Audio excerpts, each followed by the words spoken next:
Hi guys! Good evening!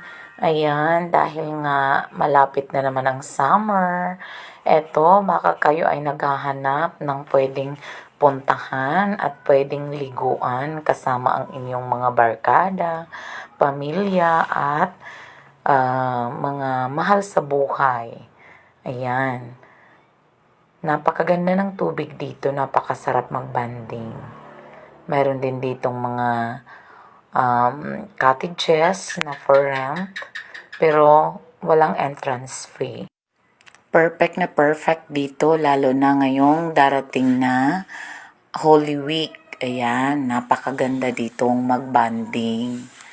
Ang sarap ng feeling kasi napaka-fresh kahit maghapon kang maligo. Pag uwi mo ay talagang hindi mainit sa katawan at hindi rin malagkit. Kaya ano pang inaantay nyo? Punta na kayo, ayain na ang inyong mga barkada, kapitbahay, kakilala, kaibigan o mga mahal sa buhay. Tara nang maligo sa Dalakit. Dito lang yan sa San Jacinto. Ayan, ano pang inaantay nyo? Talon na at nang makalangoy na. Nang tayo'y makarami, di ba? Kasi mamaya hahapon na naman at uwian na. Yun lang guys, come and enjoy.